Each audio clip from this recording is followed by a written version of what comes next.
tudo bem com vocês? Então hoje vamos lá para a unidade 6 de História. Vamos continuar. Do mar Mediterrâneo para os oceanos, a busca por especiarias. Então lembram lá que a gente estava falando sobre as grandes viagens, né, que ocorreram, como que foram descobertos novos caminhos, novos povos, novas terras, tá? Então eles foram em busca também, né, o comércio, como ele começou a ser realizado no mundo. Então eles buscavam o quê? Eles buscavam novos lugares e especiarias. O que eram essas especiarias? Então a gente tem a imagem aí de algumas delas, né? Então você sabe o que são especiarias? Esses produtos são originários do Oriente. Como você acha que eles chegavam até outros povos antigos? As especiarias ainda estão presentes no cotidiano das pessoas. Você saberia identificar quais delas há na sua casa?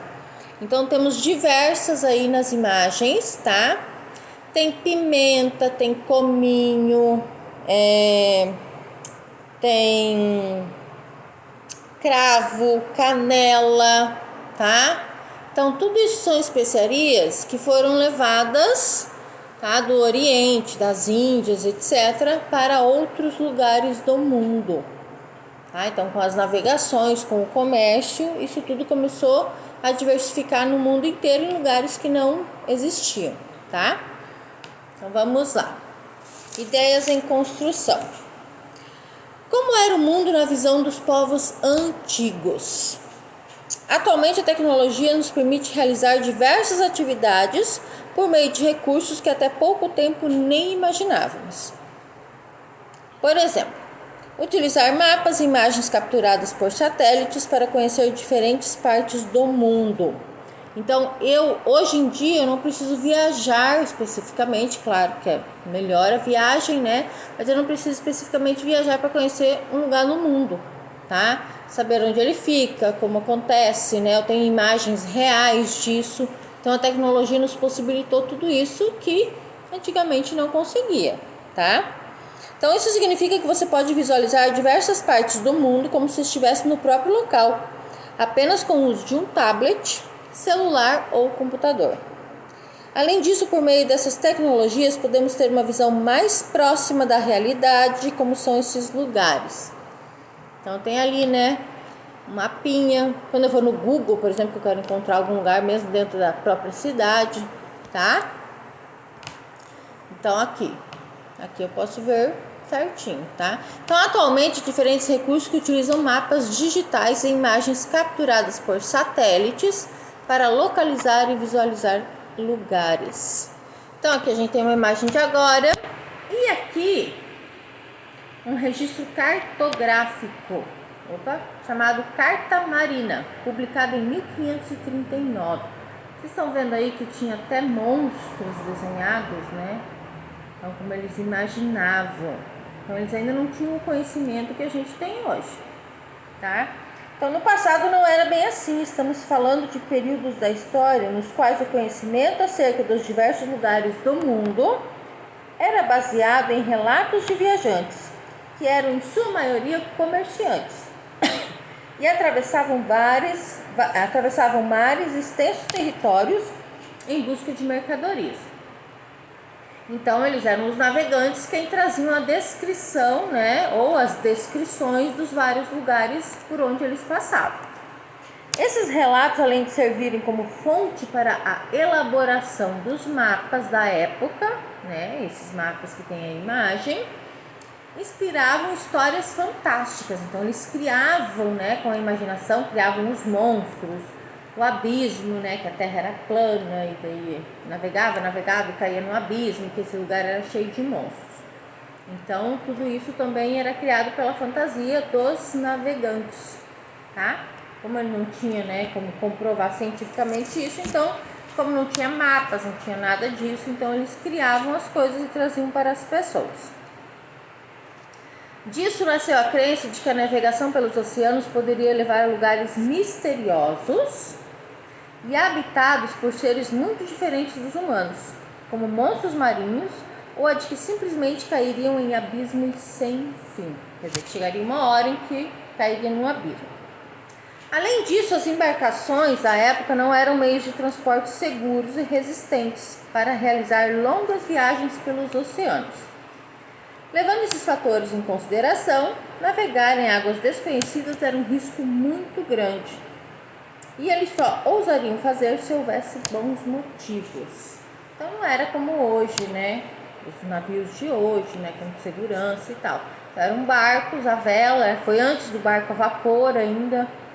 Então eles dependiam do tempo, não tinha segurança, tá? Então não tinha nada disso. Então dependia da coragem mesmo e dos motivos para se praticar essa navegação. Você já teve a experiência de conhecer lugares do mundo sem que tenha visitado pessoalmente? Que tal fazer essa experiência com seus colegas na escola? Com a orientação do professor, você e sua turma irão escolher um lugar para conhecer. Em seguida, acesse pela internet um site ou aplicativo de mapas tridimensionais. Aí vocês vão fazer isso, né, em casa. Vão escolher um lugar aí, por exemplo, eu quero conhecer a China, a muralha da China. Eu vou lá no Google, vou buscar esse aplicativo de mapas tridimensionais e daí eu vou visualizar lá como que é, porque ele aparece bem nítido, tá? Parece assim bem real como que é, tá? Aí vocês vão responder aí a letra A e a letra B. Qual foi escolhido, o local, né? E registre a seguir algumas das suas impressões sobre o que você viu. Então as duas perguntinhas aí pessoais. E a última lá, em sua opinião, se os povos do passado que desconheciam grande parte do mundo tivessem acesso à tecnologia que nós temos hoje, eles teriam acreditado que havia abismos depois dos oceanos ou monstros marinhos? Converse com seus colegas. Então, perguntinhas pessoais aí. Construindo conhecimentos. Os mercados e as feiras medievais. Então, como é que funcionavam os mercados naquela época? Até o século XV, que é 1400, o comércio marítimo realizado entre a Europa e a Ásia era feito somente através do mar Mediterrâneo, por onde eram transportados produtos diversos, como pedras preciosas, sedas, bebidas e alimentos, dentre outros que posteriormente seriam vendidos por toda a Europa. Então o comércio começou ali, a gente já tinha visto isso lá na outra unidade, que o comércio, né, desenvolveu ali através do mar Mediterrâneo. Os responsáveis por realizar esse comércio, eles eram chamados de mercadores, tá? Os quais viram nessa atividade a oportunidade de fazer fortuna, né, de ficarem ricos. Eles eram viajantes, tá, e percorriam extensas regiões, atravessando continentes para negociar produtos. As viagens deles podiam durar anos ou até décadas, tá? Então eles saíam vendendo por todo mundo, eram nômades, né? Eles não se fixavam em um local, por exemplo.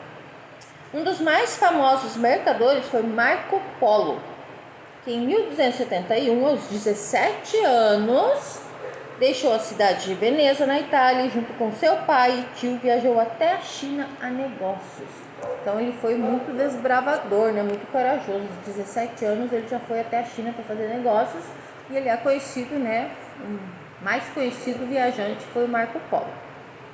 Nessa época, Veneza era a principal cidade europeia, onde atracavam centenas de navios com mercadorias diversas e em grandes quantidades, vindas principalmente do Oriente e de locais como a Índia, por exemplo. As feiras eram os locais onde ocorriam negociações, quer dizer, a compra, a troca de mercadorias, né? Porque eles também trocavam as mercadorias, ainda existia o escambo. Elas eram realizadas periodicamente e os mercadores traziam itens como seda, especiarias, joias, porcelanas e até pedras preciosas de diferentes regiões da Europa, África e Ásia. Então, o Oriente sempre sendo um dos principais fornecedores das mercadorias, né?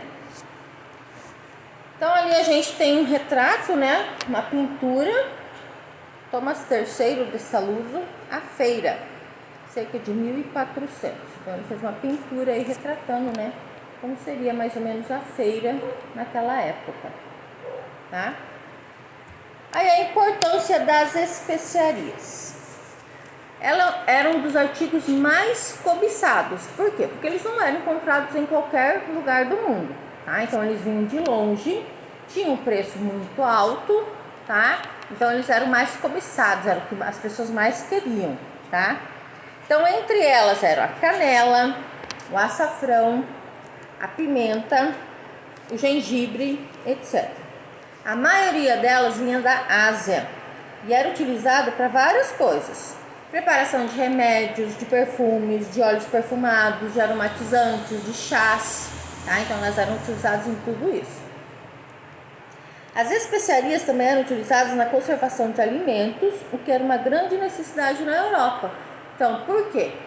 Naquela época não existia freezer, geladeira, né? Então tinha que existir uma forma de conservação dos alimentos. A maioria era conservada só no sal, mas com as especiarias eles conseguiram uma outra forma de conservar. Então, devido ao inverno europeu ser bastante rigoroso, a produção agrícola era reduzida nessa época do ano. Dessa forma, era necessário estocar alimentos e, para serem conservados por mais tempo, eram cozidos com especiarias, assim eles preservavam por mais tempo. Aí, como ainda não existia o sistema de refrigeração, os alimentos estragavam mais rapidamente. As especiarias não só os conservavam, como disfarçavam o mau cheiro e o sabor. Então não é que conservava que ficava assim perfeitinho, né? Mas era uma forma de preservar na época. As viagens comerciais em busca de especiarias e outros produtos eram realizadas por diversos povos, como europeus, árabes, chineses e indianos, dentre muitos outros. Então foram os europeus que descobriram as Américas, por exemplo, Brasil, Estados Unidos, etc. Os europeus, portugueses, espanhóis, tá? No entanto, um dos únicos caminhos possíveis na época entre a Europa e a Ásia era pelo mar Mediterrâneo. Então só existia para eles na época o caminho pelo mar Mediterrâneo para sair da Europa e chegar até a Ásia para fazer o comércio. O problema dessa rota era o controle sobre ela, exercido por diferentes povos que cobravam impostos dos mercadores europeus, tornando os preços das especiarias muito caros. Então, o que acontecia? Naquela época só existia este caminho descoberto, tá? Então, quem controlava esse caminho, cobrava impostos muito grandes para quem ia passar por ali para buscar as mercadorias na Ásia. Aí eles tinham que colocar esse valor do imposto, a mesma coisa que acontece hoje em dia com a gente, né? Eles tinham que colocar esse imposto em cima da mercadoria e a mercadoria acabava ficando muito mais cara do que poderia ser. Então daí que surgiu a ideia de buscar um novo caminho para as Índias, um novo caminho para a Ásia, para buscar especiarias. E foi dessa busca desse novo caminho que eles acabaram descobrindo as Américas, descobrindo o Brasil, tá? Então, você sabia? Para levar as especiarias até o mercado europeu, os mercadores precisavam comprá-las dos árabes, que cobravam, por exemplo, 52 gramas de ouro, era pago em ouro, hein, gente? Por 60 quilos de pimenta. 7 gramas de ouro por 1 quilo de cravo, olha como era caro. E 10 gramas de ouro por 1 quilo de canela. Por essa razão, quando as mercadorias chegavam à Europa, em geral, o preço era elevado. Atualmente, a maior parte das especiarias é produzida em vários locais do mundo e com maior variedade, por isso que a gente encontra no mercado tão fácil, né? Produzido inclusive no Brasil. Sendo possível encontrá-las em mercados e feiras por preços acessíveis. Então, cravo, canela, gengibre, açafrão, tudo isso a gente encontra no mercado por um preço bem baratinho hoje em dia. Até porque é produzido aqui, tá? Então, vamos lá. Interação. Montando um livro de receitas. Agora nós vamos trabalhar, tá? Um livro de receitas é composto por registros de receitas culinárias. Pesquise com seus familiares pratos que são preparados com as especiarias: cravo, canela, gengibre, açafrão, noz moscada, pimenta, tá? As receitas podem ser coletadas por meio de relatos, pesquisas na internet ou em livros culinários. Junto com seus colegas, reúna todas as informações que conseguirem e as organize em um pequeno livreto. Tá? Então, vou fazer um livro de receitas. Vocês deverão ilustrar a capa e, se desejarem, as comidas também. Aí entra aquela questão de que não estamos todos juntos, tá? Se voltarmos esse ano, com certeza essa vai ser uma atividade que a gente vai voltar e vai fazer, porque é muito bacana. A gente vai confeccionar o livrinho, com capinha, bonitinho, e cada um vai trazer uma receita pra gente colocar. Mas, por enquanto, cada um de vocês vai pesquisar uma receita, pode ser na internet, pode ser uma receita que a mãe faça em casa mesmo, utilizando essas especiarias, e vai mandar para mim, com o nome da receita, os ingredientes, o modo de fazer, tudinho. A professora pode arquivar para ser algumas das coisas que a gente volte a utilizar quando as aulas voltarem presenciais, ok? Então vamos lá, a brincadeira é mercado de especiarias. Com a orientação do professor, recorte as imagens e as cartas do jogo disponíveis no material complementar. Então, lá no material complementar, vocês vão achar as cartas do joguinho, tá? Do mercado de especiarias. Convide um colega para brincar. Cada jogador será um mercador de especiarias. Divida igualmente as barras de ouro e as cartas entre cada jogador. Vocês vão comprar e vender especiarias, utilizando o ouro como moeda de troca. O primeiro jogador escolhe uma carta e lê as informações sobre o local de origem e as características da especiaria. Se o outro jogador identificar qual é a especiaria da carta, ele ficará com esta carta. Se não acertar, ele deverá utilizar suas barras de ouro para comprá-la. Tá? É bem legal esse joguinho. Ganha quem terminar o jogo com o maior valor de especiarias e barras de ouro. Quer dizer, vai ganhar quem ficar com o maior número de mercadorias e mais dinheiro, mais ouro. Vocês podem brincar em casa com o pessoal aí, tá? Então, destaquem lá e assim vocês já vão descobrindo a especiaria do lugar de onde ela é originária, por exemplo. Ok? Então, vamos lá. O Oceano Tenebroso. O que é tenebroso? Tenebroso é alguma coisa muito má, né? Que esconde coisas, né? Que dá medo, muito medo. Para continuar realizando o comércio entre a Europa e a Ásia e não pagar tantos impostos sobre as mercadorias transportadas pelo mar Mediterrâneo, os europeus começaram a buscar novos caminhos. Então, eles começaram a buscar uma nova rota de comércio com a Ásia. O conhecimento que os europeus tinham sobre o mundo na época se restringia às regiões que compunham a Europa e as partes da África e da Ásia. Então, eles não tinham esse conhecimento de mundo que a gente tem hoje. O mundo, né? Todos os lugares do mundo. E os mares que interligavam esses continentes. Isso quer dizer que os oceanos eram lugares desconhecidos. Assim como os territórios que ficavam do outro lado dessas águas. Então era tudo muito novo, muito desconhecido. Eles não sabiam o que eles iam encontrar por lá. Além disso, todo o conhecimento que tinham sobre os oceanos, lugares nos quais ainda não haviam estado, era baseado no imaginário de outros navegantes. Então, no imaginário do abismo, dos monstros, né, e etc. Que contavam histórias, lendas e superstições como consequência. Os oceanos eram costumeiramente associados a pensamentos negativos, quer dizer, muita coisa ruim acontecia a quem ia navegar. Muitos desses relatos estavam associados ao ataque de seres marinhos, semelhantes a monstros que podiam destruir suas embarcações. Outra crença predominante na época era a de que os oceanos possuíam abismos em suas bordas, quer dizer, ia chegar uma hora que ia cair, né? E havia o medo de que suas embarcações caíssem neles. Essas crenças eram tão fortes que até os mapas registravam a presença desses perigos nos oceanos. Então, olha aí, ó, a gente tem um mapa, ó, mapa universal do mundo daquela época, né? Por Sebastian Muenster, 1550. Então, se vocês observarem no mapa, ó, tem os monstros ali desenhados, né? O abismo.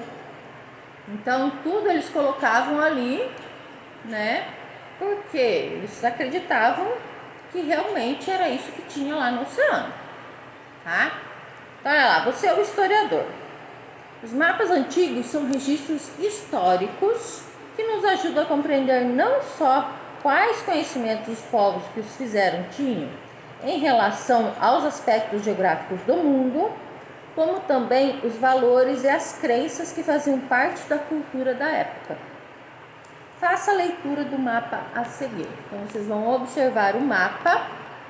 Depois de observar ele, vocês farão as questões a seguir aqui. Tá? Então, vão observar ele e depois vão responder. O que é possível identificar no mapa?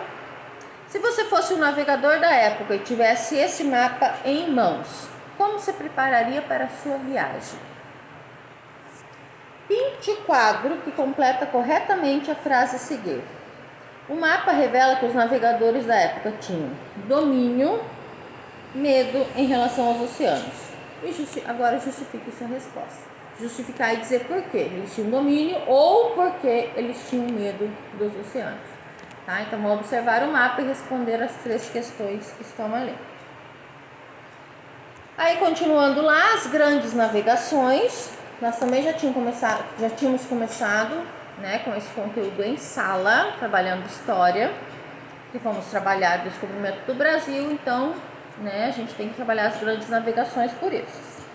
A necessidade de encontrar novos caminhos em busca de mercadorias na Ásia para comercializar na Europa, além da possibilidade de encontrar novas terras, fez com que os navegadores europeus obtivessem pela primeira vez sucesso ao navegar pelo Oceano Atlântico, o que foi considerado um acontecimento histórico, dando início ao período das grandes navegações dos séculos XV a XVI.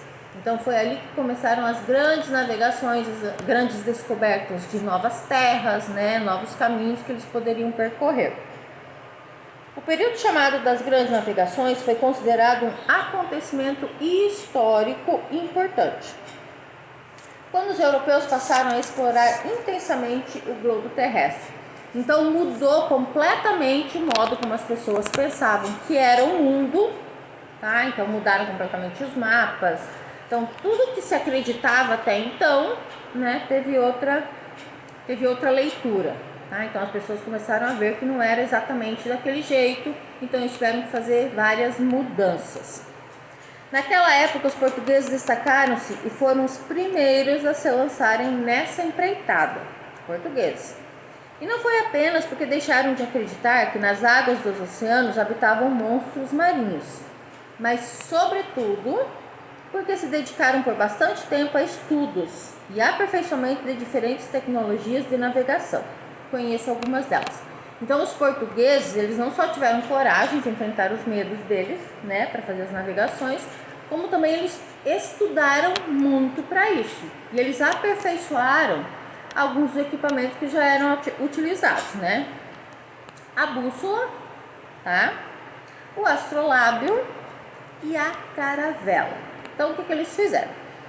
A bússola, ela foi inventada há muito tempo pelos chineses, né? Aproximadamente no ano 100 antes de Cristo. Então, mais de 2.500 anos aí.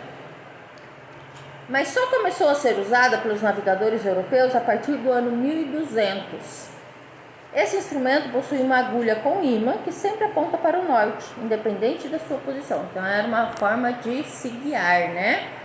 Era como a bússola existe ainda hoje, ela está mais moderninha. Hoje em dia a gente tem vários, né? GPS, localização por satélite, etc.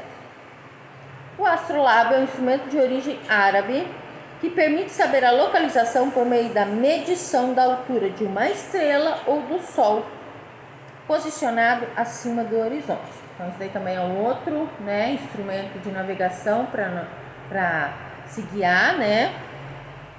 Ela tem que desviar a rota, né, para não se perder no mar, por exemplo, tá? E a caravela.